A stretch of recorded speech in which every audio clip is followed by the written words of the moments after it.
Muchas gracias a todas, a todos, especialmente a mis amigas y compañeras las diputadas, que por cierto son mayoría esta mañana, y aunque en términos aritméticos pudiéramos estar en igualdad, siempre son mayoría con nosotros. Gracias a Rafa Estrada, a David Cienfuegos, amigos queridos y respetados por su sólida formación académica y por su actitud que hoy han evidenciado de siempre prodigar conocimientos, compartir experiencias y hacer que a partir de la reflexión colectiva este país sea mejor. La historia, como se advierte, siempre es oportunidad para el gozo, pero también es oportunidad para el aprendizaje. La historia de México, especialmente la del siglo XIX, es una historia fecunda en acontecimientos, pero hay que decirlo también, una historia de desgarramiento, porque se caracterizó por las luchas fratricidas. Y en lo jurídico-político, diría yo, es el siglo de la inestabilidad. 1821, la consumación de la independencia, un efímero imperio. 1824, la primera Constitución Federal. 1836, las 7 leyes constitucionales, es decir, una nueva constitución, de ahora de corte centralista. 1843, otra vez una definición constitucional del mismo corte. 1847, el regreso en lo sustancial a la Constitución de 1824. Ahora voy y vengo con el plan de Ayutla. 1857, una nueva Constitución Federal. 1864, un efímero imperio, efímero por fortuna, y un largo periodo de estabilidad política y de inestabilidad social.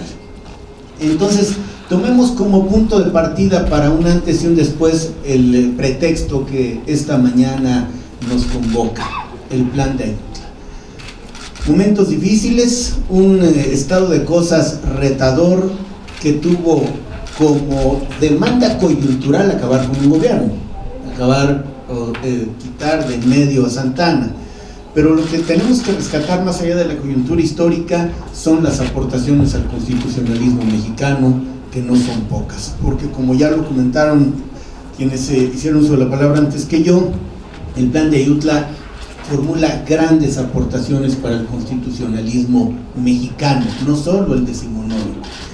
Y el constitucionalismo, o la Constitución, que es al final sujeto y objeto de estudio de esta tendencia, de esta corriente de pensamiento, no es otra cosa sino la organización del poder.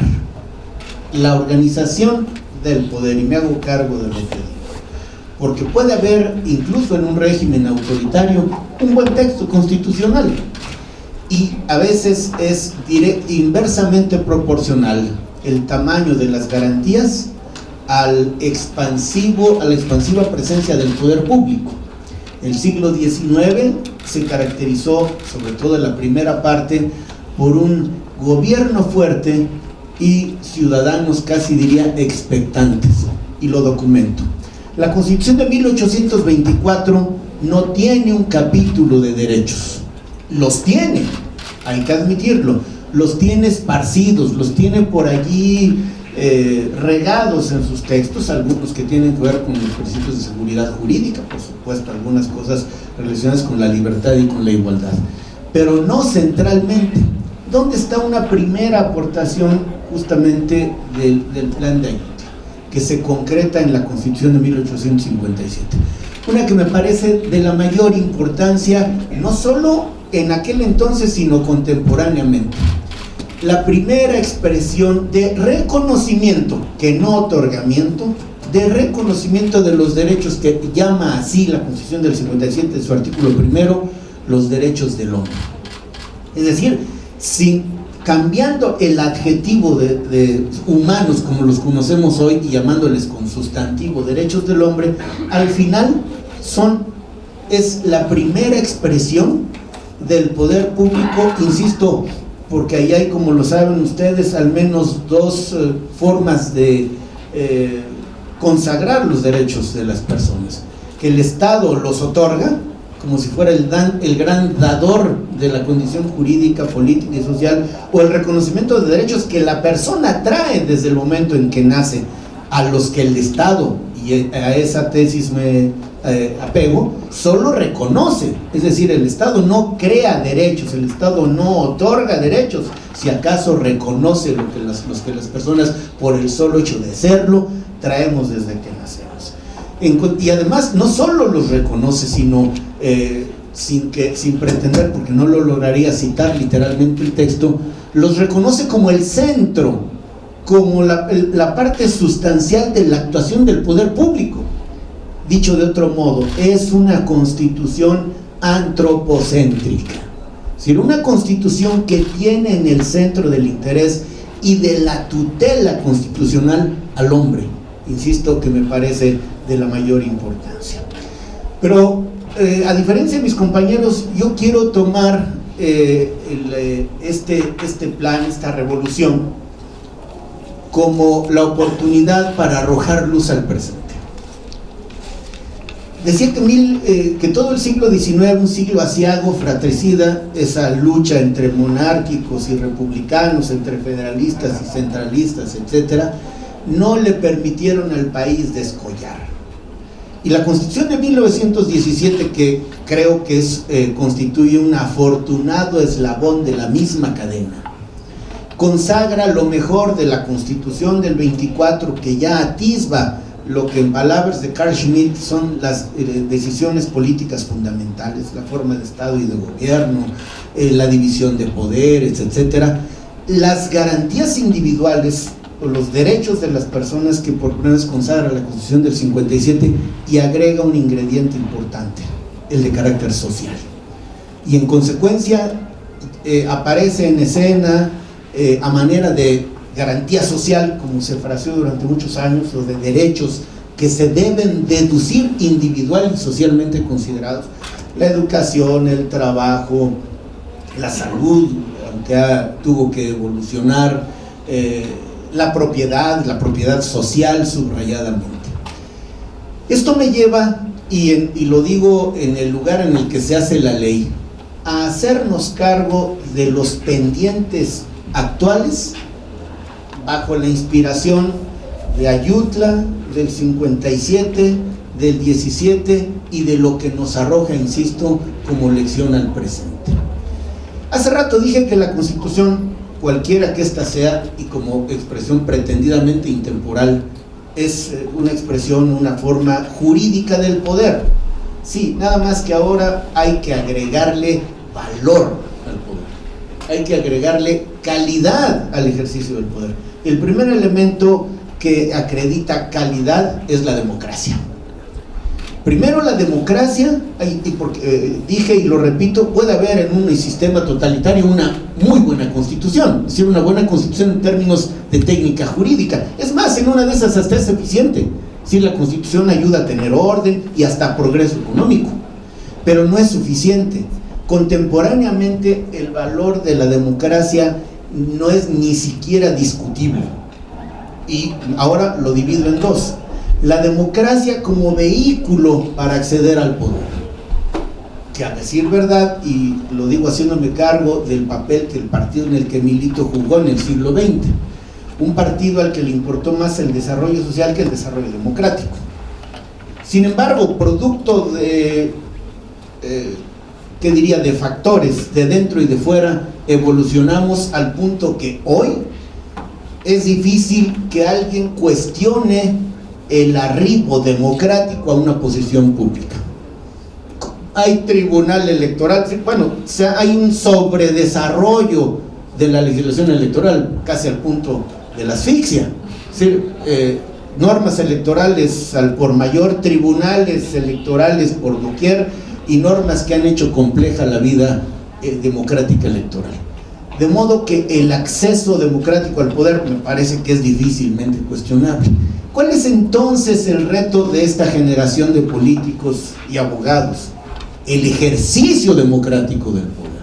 Es decir, no el acceso al poder, sino ejercerlo democráticamente.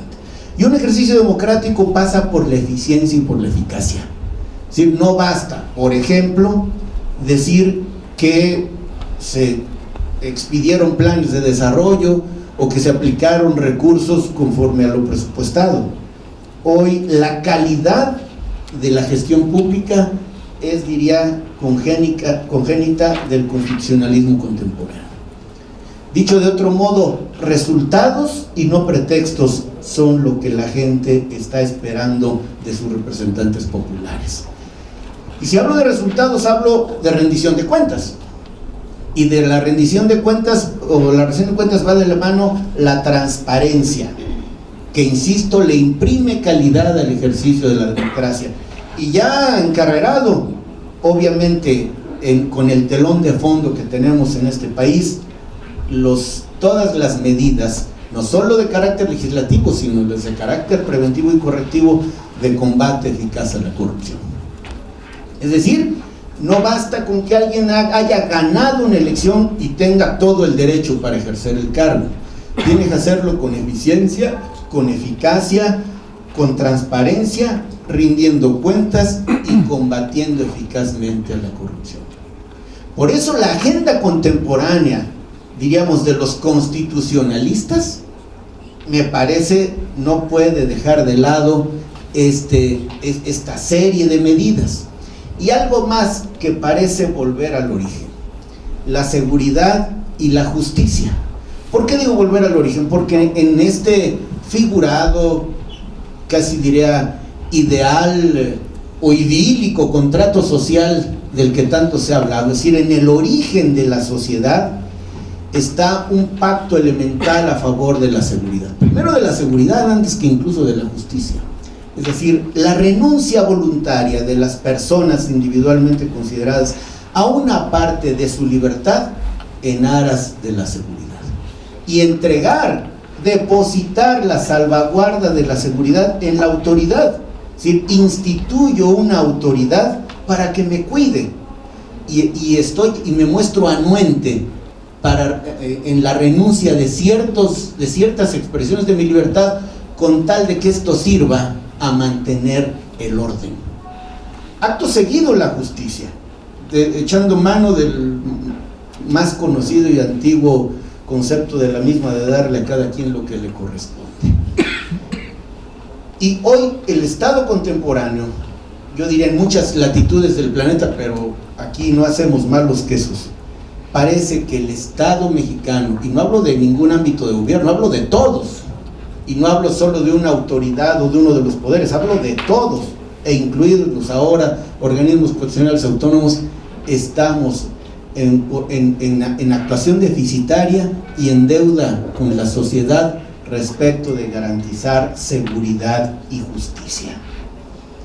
Incluso parece que la estructura pública, la autoridad, el poder público siempre está quedando a deber cuando se trata de la salvaguarda de la integridad física, del patrimonio y por supuesto del libre desarrollo de la personalidad, que es una manifestación mucho más novedosa, mucho más contemporánea de la libertad y de la igualdad como garantías elementales en un mundo de gente libre.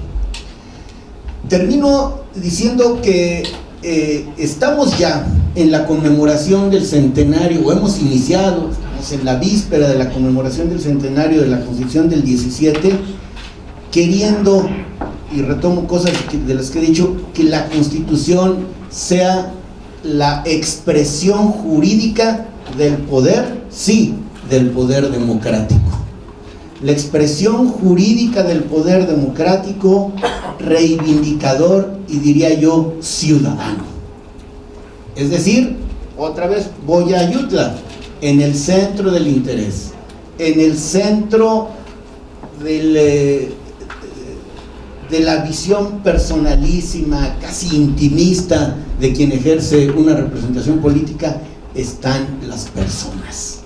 Las personas que para ejercer a plenitud sus derechos no basta con que estos sean consignados en la Constitución, sino que tengan los mecanismos para deducirlos, porque si no se convierten en una expresión casi poética, normativa, en un catálogo de buenas intenciones, pero si no hay forma de deducirlo, de ejecutarlo, de concretarlo, y lo digo como lo pienso, de exigírselo al Estado, ya no solo la expresión omisiva del Estado, es decir, que el Estado se contente con no hacer, que fue durante muchos años la expresión más elemental del liberal individualismo. Es decir, pedirle al Estado que no se meta para que el individuo pudiera ejercer la libertad a plenitud. No, ahora el Estado, además de no hacer muchas cosas, el Estado debe hacer otras tantas. Debe dejar lo omisivo para ser un agente activo, para que las personas, y lo subrayo, individual y socialmente consideradas, puedan ejercer a plenitud sus derechos y así generar condiciones.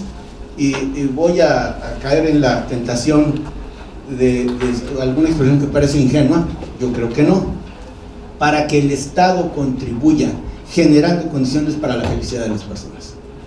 Toda vez que la felicidad es una expresión subjetiva y ambigua, ¿dónde está la felicidad? Para cada uno puede ser distinta. Lo que el Estado tiene que hacer es generar condiciones para que la gente la alcance, cada quien como la concibe.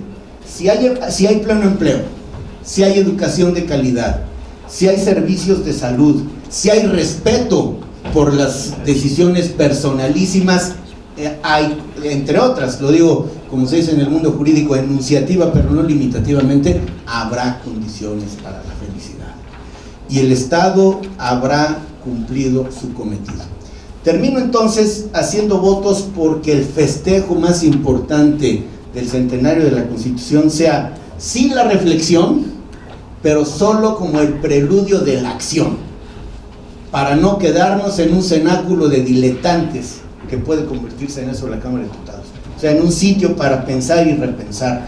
Sí, claro, pensar y repensar para evitar que sea el empirismo y la irreflexión el preludio de la decisión. Pero una vez que reflexionemos, y si reflexionamos en grupo mejor, y si reflexionamos en pluralidad mucho mejor, para que al final lo que impere sea un espacio de neutralidad partidaria donde todos nos sintamos cómodos.